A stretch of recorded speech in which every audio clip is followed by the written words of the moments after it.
Se tatouer un domino en contrepartie d'un siècle de pizza, ou vivre dans un monde sans cookies, ou choisir sa réalité, bienvenue dans la revue digitale de cette semaine. Entre une durée de vie estimée à 30 jours seulement, un environnement tout sauf cookie friendly avec 70% de trafic internet mobile, les cookies sont chassés pour de bon et ce sont les GAFA et leurs données loguées qui prennent la place. Au menu, un ID cross-domain, cross-device, on et offline qui remettrait tout le monde à égalité. D'ailleurs, le monde de la tech attaque l'ère post-cookies avec de nouvelles alternatives. Le trio Facebook, Google et Amazon par exemple propose déjà des solutions publicitaires people-based avec des données loguées et l'identity graph qui va avec. Les groupes médias s'en inspirent et misent sur les logins visiteurs de leur site, parfois obligatoires pour consulter l'intégralité du contenu, comme les Échos et Libération en France par exemple. Et puis viennent les éditeurs qui, en Europe, forment déjà des alliances réunies autour d'un projet d'ID collectif pour leurs différents sites. Une alliance qui pourrait représenter jusqu'à 40 millions de visiteurs uniques mensuels, tous devices confondus, pas très loin des 45 millions de Facebook. Bref, même si le glas semble avoir sonné pour les cookies, vous pourrez toujours les retrouver si vous le souhaitez au rayon biscuits.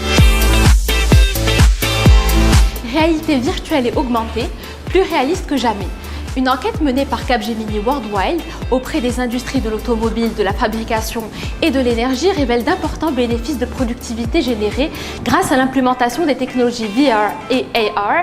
Par conséquent, on prévoit de futurs déploiements à grande échelle et une baisse de compétitivité pour les entreprises qui hésiteraient encore à emprunter la voie du changement.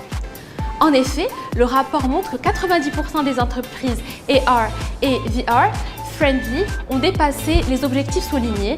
Sur la même base, de 603 organisations participantes, 75% déclarent constater des bénéfices opérationnels supérieurs à 10% et 46% estiment que ces technologies seraient déployées à grande échelle au sein de leur structure durant les 3 prochaines années.